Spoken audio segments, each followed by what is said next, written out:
The car was heading straight for the little girl, and Kemi had only seconds to act. In that moment, she understood what her mother must have felt 15 years ago when she ran into the burning building one last time. Not fear or bravery, just the simple truth that some lives are worth saving, no matter what it costs. Heat flowed from Kemi's hands as she threw herself forward, stronger than ever before. Something deep inside her changed forever, like she had given away the most important part of herself. This is the story of hope from the streets of Lagos, a story that will uncover the truth about what her mother really died protecting. The morning sun had barely kissed the Lagos skyline when Kemi Okafor began her rounds. At 15, she moved through the awakening streets with the confidence of someone twice her age, her worn medical textbook tucked under one arm, a plastic bag of carefully hoarded supplies in the other. The concrete jungle of Oshodi Market was already stirring. Vendors unfolded their stalls, bus conductors shouted destinations, and the city's forgotten children emerged from their hiding spots like shadows gaining substance in the dawn light. "Sister Kemi!" A voice cut through the morning chaos. She turned to see Mama Sidi, who sold rice by the motor park, waving frantically. Beside her, a boy of perhaps 7 clutched his knee, blood seeping between his fingers. "Motorcycle knocked him down and drove away," Mama Sidi explained, as Kemi knelt beside the child. "I know you help people." Kemi's hands were already moving, gently prying the boy's fingers away from the wound. The gash was deep but clean. No debris, no arterial damage. The knowledge came to her as it always did, certain and unexplainable. "What's your name?" she asked the boy, pulling out her precious bottle of clean water. "Emeka," he stammered through his tears. "Emeka is a strong name. You know what it means?" She kept her voice calm, conversational, as she cleaned the wound. The boy shook his head. "It means God has done great things. And today God did a great thing by making sure this cut missed anything important." As she worked, a small crowd gathered. They'd all heard of the street girl who knew medicine, who could look at a person and somehow understand what was wrong. Some called it a gift, others whispered about juju. Kemi knew it was neither, just years of desperate studying and an instinct she couldn't explain. "See?" She showed Emeka the cleaned wound. "Not so scary now, but it needs proper bandaging." She reached into her supplies, pulling out one of her last sterile bandages. She'd been saving it for Tunda, just in case, but the boy's frightened eyes made the decision for her. "You're wasting good supplies on street children," a well-dressed woman muttered from the crowd. Kemi's hands never paused in their work, but her voice carried steel. "No medicine is wasted when it heals someone, Auntie." Mama Sidi pressed something into Kemi's hand as she finished. "For your kindness." Kemi looked down at the 500 naira note. Her stomach, empty for 2 days, cramped at the sight. Food, medicine for Tunda's cough, maybe even new bandages. "I can't." "You can and you will," Mama Sidi insisted. "You think I don't see you treating people for free? Even doctors need to eat." As Kemi walked away, tucking the money safely in her hidden pocket, she heard Mama Sidi telling the crowd, "That girl, she has healing hands, just like her mother." The words stopped Kemi cold. "You knew my mother?" Mama Sidi's face softened. "Child, everyone in Lagos knows about the nurse who died saving babies. Your mother was an angel, and you—" She touched Kemi's cheek gently. "You have her same spirit." The abandoned building stood like a concrete skeleton against the morning sky, its half-finished floors reaching upward in a prayer that would never be completed. To most of Lagos, it was an eyesore, a monument to failed development. To Kemi and dozens of other street children, it was home. She climbed to the 3rd floor where she'd created their sanctuary. Cardboard walls provided privacy. A tarp stolen from a construction site kept out the worst of the rain. And in the corner, surrounded by her most precious possessions, medical textbooks, salvaged supplies, and a faded newspaper clipping, 5-year-old Tunda slept fitfully. His cough woke him as she approached. "Sister, I'm here." She felt his forehead. The fever was climbing again. "How do you feel?" "Like elephants are sitting on my chest," he said, attempting a smile that broke her heart. She'd found Tunda 2 years ago, abandoned in this very building, barely 3 years old, burning with fever, too weak to cry. The moment she'd touched him, she'd felt that strange warmth flow from her hands. His fever had broken within hours.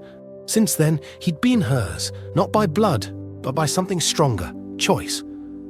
"I have good news," she said, showing him the money. "Medicine today, and maybe even puff-puff for breakfast." His eyes lit up. "Really? Really? But first, let's practice your reading." She pulled out the torn primary school textbook she'd found last week. Education was a luxury most street children couldn't afford. But Kemi was determined Tunda would be different. He would read, he would write, he would have choices she never did. "The cat sat on the..." He frowned at the last word. "Sound it out," she encouraged. Matt, the cat sat on the mat." Perfect. She hugged him, ignoring how his ribs pressed against her arms. They were both too thin, but at least they were together. A noise from below made them both freeze. Footsteps, multiple sets. "Hide," Kemi whispered, pushing Tunda toward their secret spot, a gap in the concrete where he could squeeze through to the next room. But the footsteps passed, and she heard familiar voices, other street children bringing someone injured. "Sister Kemi, come quick." By the time the sun reached its zenith, Kemi had treated 3 more patients. A girl with infected wounds from picking through garbage, a boy whose persistent headaches turned out to be from a rotten tooth, an elderly beggar whose swollen legs spoke of heart problems she could diagnose but not cure. Each patient left something, a few naira, a piece of fruit, a whispered blessing. It wasn't much, but it was enough to buy Tunda's antibiotics from the pharmacy that didn't ask questions. "Why do you do it?" asked Chidi, an older street boy who'd watched her work. "You could use that knowledge to run scams. Pretend to be a real doctor, make real money." Kemi looked at him steadily. "Because my mother died believing I had healing hands. I won't dishonor that by using them to hurt people." "Your mother's dead," Chidi said bluntly. "The dead don't care." "Maybe not," Kemi said, touching the newspaper clipping in her pocket. "But I do." That night, after giving Tunda his medicine and watching his breathing ease, Kemi allowed herself a rare moment of vulnerability. She unfolded the newspaper clipping, smoothing out the creases worn soft by years of handling. "Heroic nurse dies, saving 7 babies," the headline proclaimed. The grainy photo showed a woman in a nurse's uniform, smiling at the camera. Aduni Okafor, her mother. "I'm trying, Mama," she whispered. "I'm using the hands you gave me, but sometimes I wonder if it's enough. There are so many who need help." The dream came that night, as it often did, but this time it was different. In her dream, Kemi stood in a hospital corridor. Not the abandoned building where she slept, but a real hospital, clean and bright. Her mother walked beside her, young and vibrant, no trace of the flames that had taken her.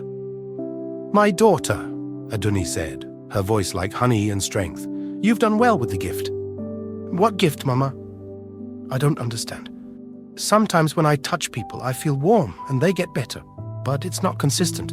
It's not magic." Aduni smiled. "Not magic, no, love. Sacrifice. The willingness to give of yourself to ease another's pain. That's what flows through your hands." "But it's not enough," Kemi protested. "I can't save everyone. I couldn't even save you. You weren't meant to save me. I was meant to save them." The scene shifted, and Kemi saw it, the fire, her mother running into the flames again and again. 7 lives, Kemi, 7 futures, and each of those 7 will touch countless others. I don't understand. You will. Soon, the circle will begin to close. The debt will call for payment, and when it does... Aduni touched Kemi's face tenderly. "Remember that no sacrifice made in love is ever wasted." Kemi woke with tears on her cheeks and a strange certainty in her heart. Something was coming. Something important. 3 days later, the carefully balanced life Kemi had built began to unravel. It started with Tunda's fever spiking despite the antibiotics. She used the last of their money for stronger medicine, which meant no food for another day. Her own body, pushed too hard for too long, began to rebel, dizzy spells, shaking hands. The warmth that usually flowed when she helped others felt weak, stuttering. "Sister, you need to eat," Tunda said, trying to give her his small portion of bread. "I'm fine," she lied, the world spinning slightly. "Doctors don't get sick." "You're not a doctor yet," he said with the devastating honesty of children. "But you will be. The best doctor in Lagos." She hugged him tight, drawing strength from his faith. "The best doctor in Lagos needs to check on her other patients. Will you be okay here?" He nodded bravely. "I'll practice my reading. I'm on page 10 now. My brilliant boy." She made her rounds despite the weakness, checking on the street children who'd come to rely on her. The girl with infected wounds was healing well. The boy with headaches had found relief, small victories in an ocean of need. It was late afternoon when she heard the car horn and the screech of tires. Dr. Folake Adeleke's world was dissolving like sugar in rain. 7 months pregnant with twins, she sat in her Mercedes, staring at the bank statement that confirmed what she already knew. Chidi had taken everything. 15 years of marriage, she whispered to her swollen belly. 15 years, and the moment things get difficult. The call from Dr. Ogundipe had been the final straw. The smaller twin was showing signs of distress, possible developmental issues. Expensive treatments might be needed. Chidi's response had been to empty their accounts and board a plane to Dubai with his secretary. The betrayal cut deeper than the financial loss. This was supposed to be their miracle. After years of infertility, years of running a fertility clinic for others, while her own womb remained empty, finally, she was pregnant. And now, the dizzy spell hit without warning. The world tilted, grayed at the edges. She managed to pull over, fumbling for her phone, but her fingers wouldn't cooperate. "Help!" she whispered, stumbling from the car. "Someone, please." But the street was empty. Industrial area, late afternoon. No one around. She made it 20 steps before her legs gave out. The last thing she saw before darkness claimed her was a girl running toward her, a girl whose hands seemed to glow in the fading light. "Auntie, can you hear me? Auntie, you need to wake up." Folake's eyes fluttered open to find a teenage girl's face hovering above her. Despite the torn clothes and dirt smudges, the girl's eyes held a competence that seemed beyond her years. "My babies," Folake gasped. "Shh! Your babies are okay, but you're not. When did you last eat? When did you last check your blood sugar? How do you—" "I know things," Kemi said simply, her hands moving over Folake's belly with surprising expertise. "Gestational diabetes, yes? And dehydration, stress. Your body is shutting down to protect the babies." As the girl's hands touched her, Folake felt warmth. Not just physical heat, but something deeper, comfort, peace. The frantic movement in her belly calmed. "The smaller twin," she whispered. "The doctors said—" "The smaller twin is a fighter," Kemi said with certainty she couldn't explain. "Like her mother. She just needs you to fight too." "I don't have the strength anymore. My husband left, took everything. I'm alone." "No one is alone," Kemi said firmly. "Not while others have hands to help.